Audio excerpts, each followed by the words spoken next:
to Would I Lie to You, the show with tall tales and tantalising truths. On David Mitchell's team tonight, the Strictly presenter who raised £1 million for comic relief by dancing for 24 hours. And still, Craig only gave her a 5. It's Claudia Winkleman.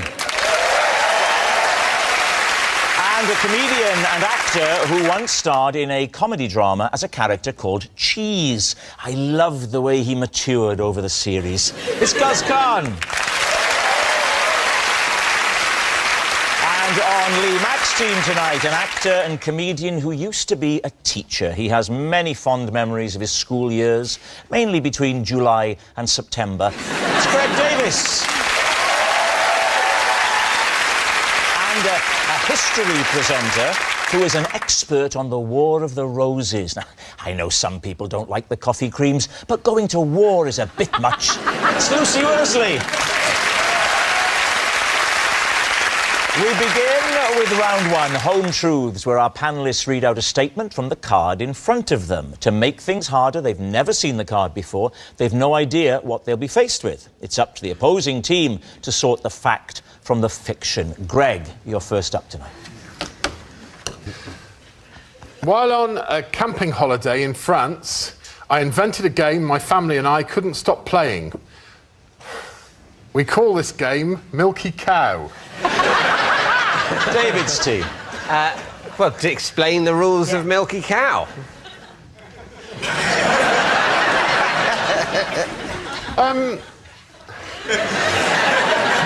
I feel I should probably start with the origin of Milky Cow. Would you? No need, just get straight to the detailed rundown of the rules, and then we can do the background later. Milky Cow is essentially... Don't look at me. It's a test of the strength of your lungs, really, because a player in Milky Cow would breathe in as deeply as they can and then breathe out whilst constantly saying the phrase Milky Cow. Mm-hmm. If you stop, then you're out. This is working, right? Yes, yes. So the person who continually says Milky Cow for the longest is the winner. Right. So if let's say, imagine we're your family camping. We weren't camping. We were in a hotel, Claudia, but carry on. If you want to revert back to your car. Hey, hang on, yes, refer back to your card for a moment. Oh, we were camping, yeah.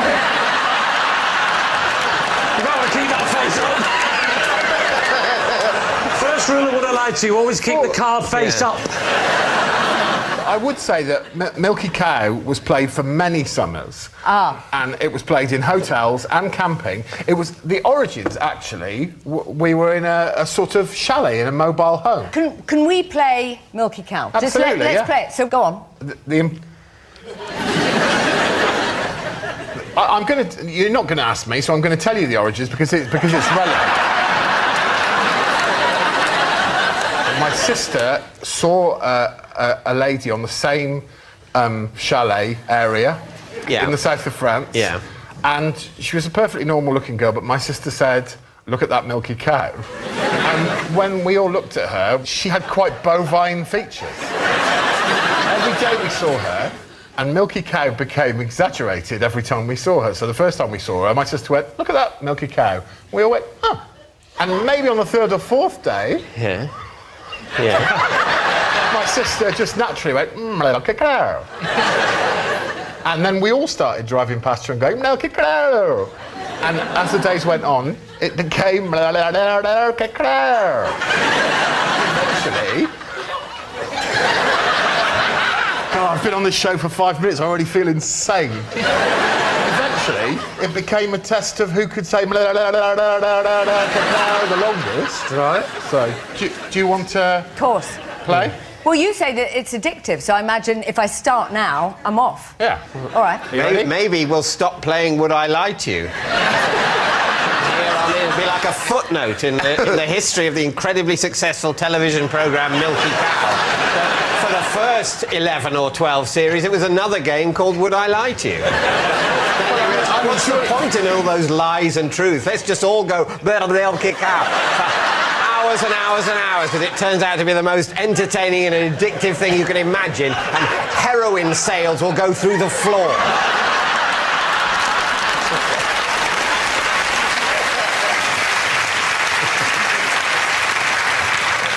Greg, over to you. I feel a little on the ropes after that. Ready? Okay. 3, 2, 1, breathe in.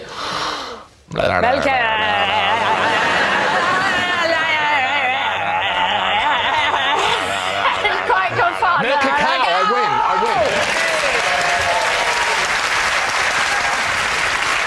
win. We're agreed then that Milky Cow is a brilliant game. Awesome.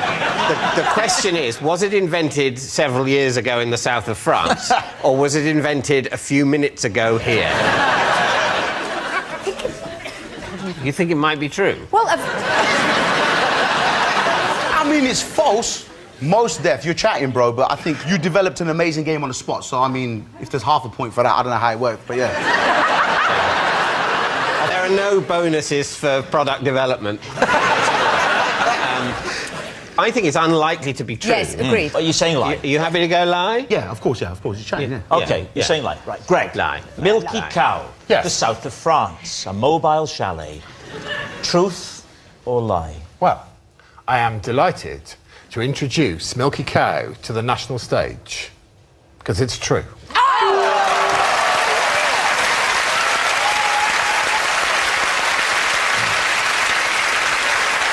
Yes. Yes. Rejoice, it is true. Greg did invent a family game called Milky Cow. Dear me. Guz, you're next. When I worked in a school, I locked another teacher in a cupboard to teach him a lesson. What did you teach? Humanities? Humanity. I thought you were going to say humans then. Humanities. And what age were the kids? I'm checking out your teaching credentials before we get to the other bit of the Yeah, story. all good. Secondary school kids. Secondary school? Yeah, further and where in the country was this? In the West Midlands. West Midlands, right, OK. You're a teacher, aren't you? Does all that stack up? I'm not anymore, Lee. You used to be a teacher, didn't No, you? I'm a well-known comedian. Are you? I genuinely thought you were a celebrity teacher, that's why you were here. I thought you were from that thing about teaching people in Yorkshire. Is that not you? Where did you do your teaching degree? Never mind that. Where'd you do your comedy gigs?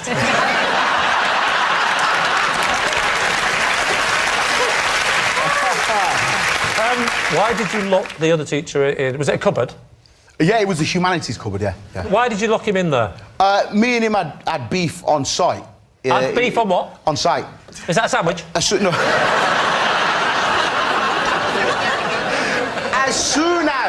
As soon as we locked eyes, I knew there was going to be an issue because he thought he was the most popular teacher amongst the kids. So I turned up at school, and within a week, I was the most popular teacher in school. Big he was head. Listen, I'm just What saying. made you such a popular teacher? I was like the Pied Piper of literacy. Kids would follow me around everywhere like, yo, sir. That is quite a claim. Pied Piper of literacy?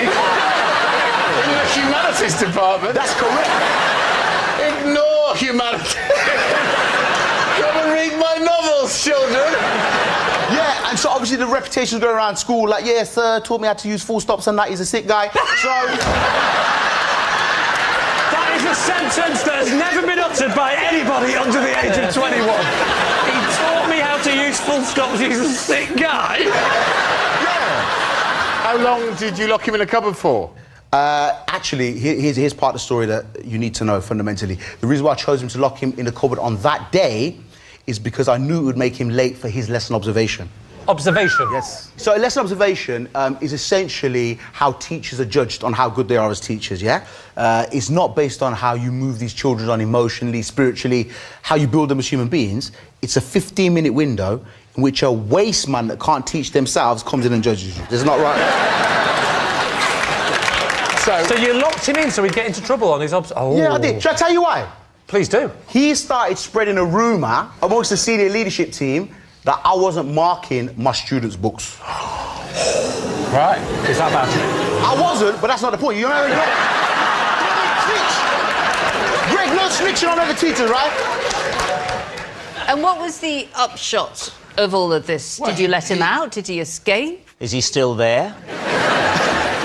No, I did let him out eventually. I just wanted to ensure that he was late for that lesson observation, because that means you're looked upon very harshly by the senior leadership team that he had been snitching me out to. So, you know, fair, square, squares, you know what I'm saying? If you were capable of locking a man in this cupboard, surely a kid could have got locked in there and it would have been a health and safety disaster.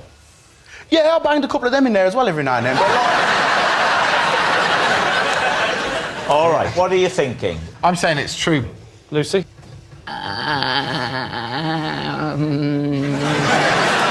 Do you need rebooted? I'm going to say it's a lie. Are you? I just find it implausible. Do you believe people can have beef on site?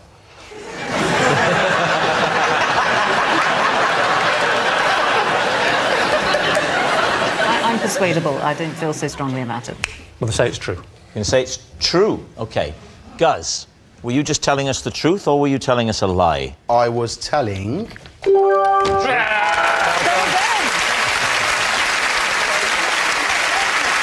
Our next round is called This Is My, where we bring on a mystery guest who has a close connection to one of our panellists. Now, this week, each of David's team will claim it's them that has the genuine connection to the guest. It's up to Lee's team to spot who is telling the truth. So please welcome this week's special guest, Lumbu.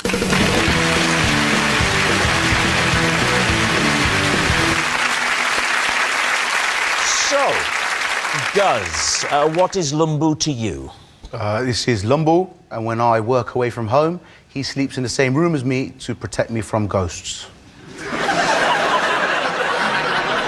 Claudia, how do you know Lumbu? This is Lumbu, and despite his car being the only one in an otherwise empty car park, I still managed to hit it. And finally, David, what is your relationship with Lumbu? This is Lumbu, and while strolling through ancient Rome in his virtual reality headset, I tripped over a footstool and fell into a fireplace. Lee's team, where will you begin? Should we start with Guz? So, you take him round with you because you're scared of ghosts in bedrooms. It's not at home, right? No, it doesn't affect me at home. It's only when you go away. Just a room that I don't know that I ain't slept in. Is it because he has special exorcist powers, or can it be anybody? No, particularly the force is strong with This one. expelling demons and scary things like this. Why is he giggling? Because he's taking so much money off Guz. Is it a professional relationship? He works for you? No, not at all. He's an old school friend Yes. from childhood, because it's quite a difficult sell, that, isn't it? Even to pay somebody money to come along with you, to sleep in the same room as you, usually a single bed at the Premier Inn, and... I believe there are people who will do that for money. Did you share the bed, or is he in a different bed? You said it was a single bed. Yeah, I mean, it depends, doesn't it? Like, you know, quite early in my career, things are a bit tight when they're like, you know, we'll sort you out a hotel room. It's going to be the one bed, so you have to do what you have to do. Well, you might have to do what you have to do. Maybe he doesn't want to do what he has to do. What does Lumbu do for a living, then? Oh, no, he's got a flexible job and that. Yeah, no, I didn't say what hours does he do. I said, what does he do?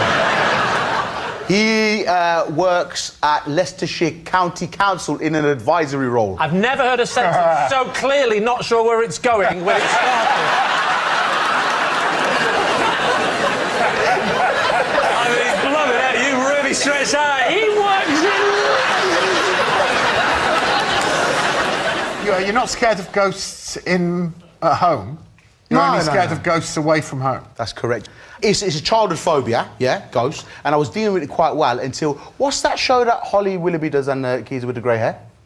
Oh, This morning. You know Philip Schofield? He's not a ghost, you know that, do you? He just went grey very early, Philip. Yeah, so they had a guest on, and she said she was happily engaged to her fiancé until they moved into a new house, and she started spending time in the spare bedroom alone, and she was communicated with by a spirit. And essentially, it rekindled my fear, because essentially she ended the story live on telly, saying that it had gone to a point now where she and the ghost were like... Oh, no. So, like... Driving a clown car together? Yeah. Have you ever encountered a ghost? No, but this is why it comes along, because I ain't ready to, like... You've never seen a ghost? Yeah, I ain't ready for, like, like staying in Norfolk in a weird B&B and like the spirit of Sheila's like, hello, darling. I ain't ready for that. I don't play in the supernatural games, brother. Have you tricked a friend into spending nights with you in a single bed by pretending you're scared of ghosts? I mean, that's a whole different show, but, you know... All right, who do you want to move on to? Someone who's telling the truth. Claudia. Hello.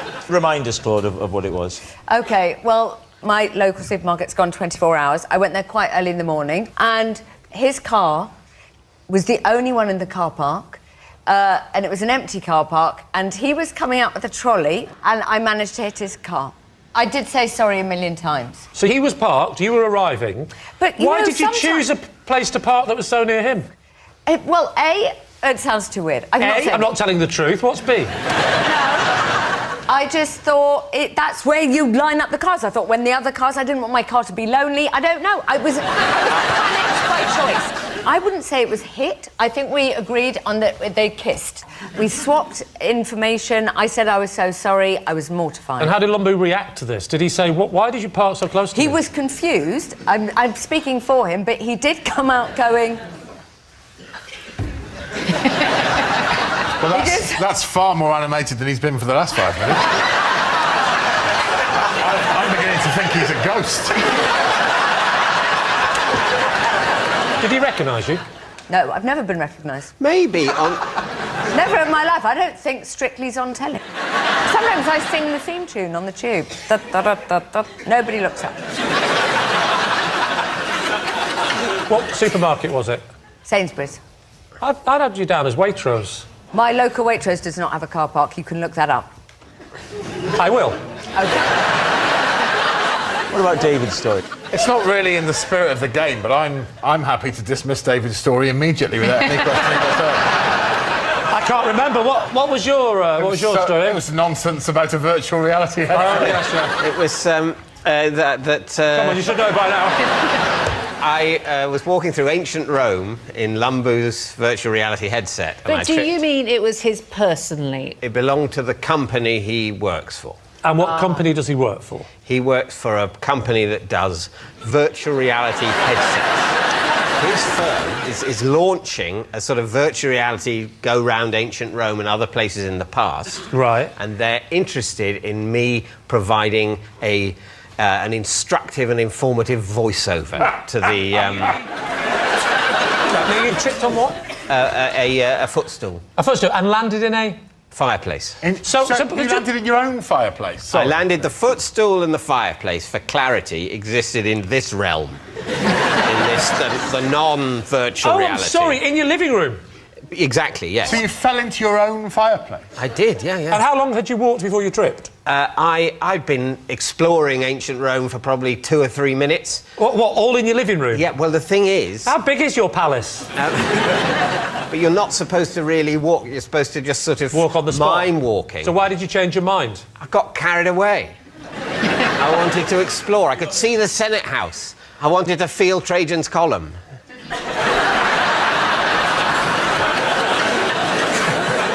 Well, hang on. Let's imagine now that you had got the gig. Give us the sort of narrative that we might enjoy. I popped on my headset. Right, OK. OK, I'm impressed by what I'm seeing. Here I go, look. Here I go. I've got it on. I'm walking. Don't walk, Rob, on the spot. He's warned you about this. On the spot. OK. Wow. I can't believe you get any acting jobs. Now, I'm hearing nothing, so I'm not happy with it. Well, you're asking me to improvise informative things about Rome, and Yes. I can't. You're a historian. No, I've heard I'm a your jokes. comedian. Come on.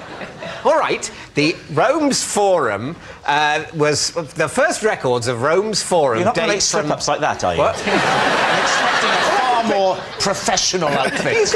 You get more than one take. How many times did it take you to say the thing about the crunchy nut cornflakes?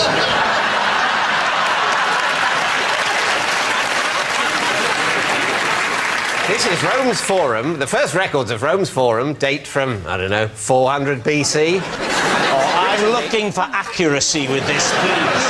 That's the person that's writing the script. He'd have a whole script. He'd be in a voiceover booth. Hang on. Claudia Winkleman.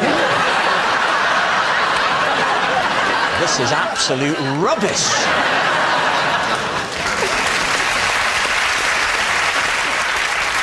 So why did you not end up doing the job? I'm going to do the job. Oh, you're doing it? Yeah. I don't think so after that. All right. We need an answer. Is Lumbu Guz's fearless friend with the ghosts, Claudia's dented driver in the car park, or David's virtual visitor? It's a tricky one because we've got to decide whether Guz is happy to come on national television and admit such a strange thing, or whether Claudia is a terrible parker, or whether David will do any old rubbish for money. And I know which way I'm leaning.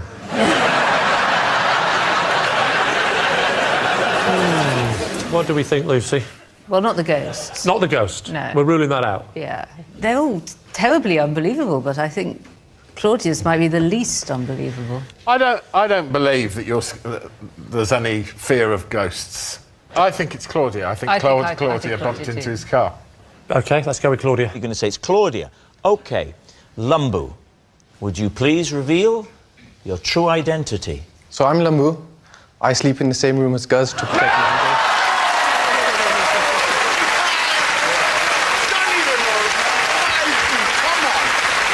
Yes, Lumbu is Guz's fearless friend. Thank you very much, Lumbu.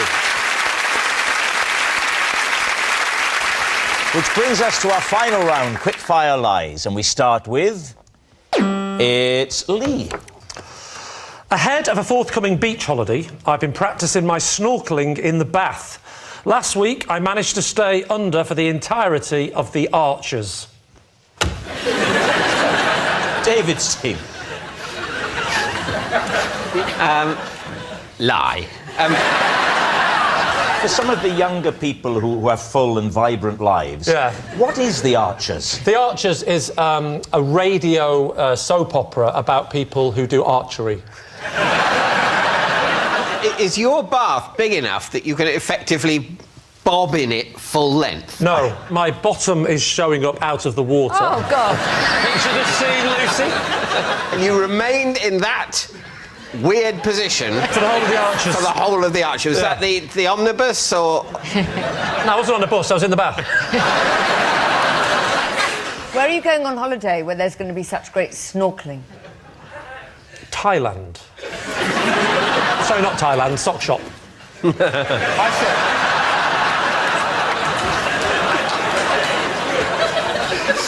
You've got your head in the water with your Correct. arms by your side, your bum in the air for 10 minutes. 10 minutes. What good does that do? But it makes you... It helps you practice not panicking with your head under the water. You're pushing your head down under the surface of the water. I've got about that much water in the bath and my head's not... Wow. What do you mean, that much? Bath. That's a big bath. I'm surprised you can get your bum out of the water at that depth. Oh, no, I've got knee pads. Right. Big, thick knee pads, because it can get very uncomfortable, that. You could put a little stool.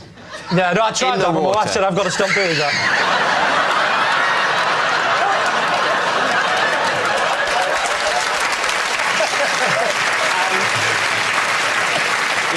So what are you thinking? I think he's fibbing. Oh. Claudia? Yes, that's a lie. David? Yes, it's a lie. It's a lie. It's a lie. Lee? What? Was it a lie or were you telling the truth? It's a lie.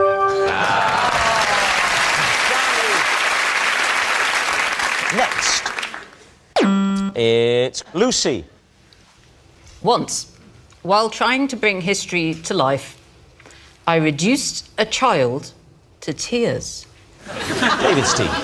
OK. How did you reduce the child to tears? Well, it's quite a long story. I was... Well, at least you're rattling through it.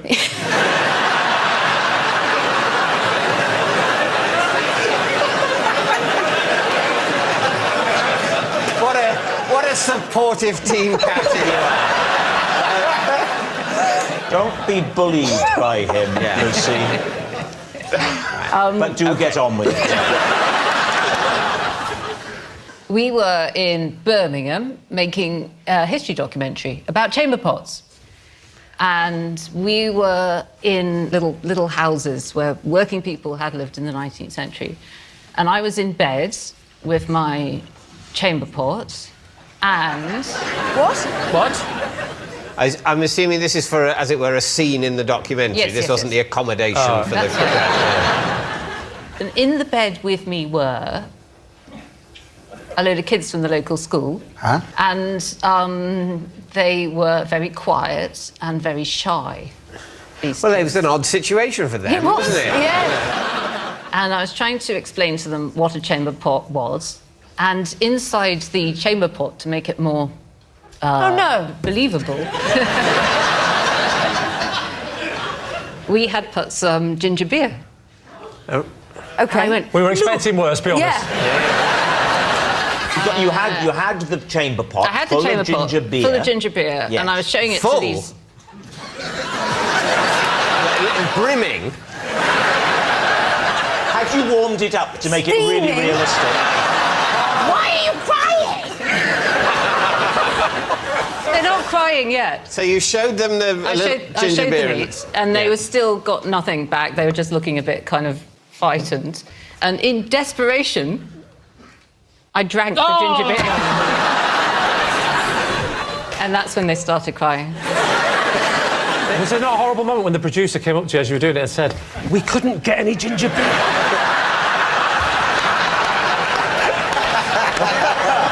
How many children were there in the bed? 7 or 8, and they all started crying and had to be All taken of them away. started to cry. They had Well, to of be taken away course by they their did. chaperone. A woman had just drunk 5 pints of wee in front of them. I drank it purely to get a reaction. So they're sobbing. Yeah. You're quite windy after drinking 5 pints. You're like, "Ugh, sorry, gang." I know And, it's become fact that it was 5 pints. you It damn would have been quite a slow process. Essentially, more than a yard of ginger beer. What was the name of the programme? Chamber Pots - A Closer Look. It was called If Walls Could Talk, An Intimate History of Your Home. Oh, damn, I missed it. True. You see, that's... Yeah, I think that's true. that You came said- out you very s- fast. Yeah, early on, this was a history of the chamber pot, which doesn't sound plausible, but the chamber pot was one of the elements of the 19th century home. That's more plausible. All right, what are you thinking? I'm I'm not happy sure. to say true, and if it's a lie, so be it. Yes, I mean, exactly. I can live with that. Yeah. Yeah, let's do that. You're going to do say that. true. We're going to say true, and when it turns out to be a lie, we can live with it. We'll all be fine. Lucy, were you telling the truth or were you telling a lie? credulous fools. Actually, I am telling the truth.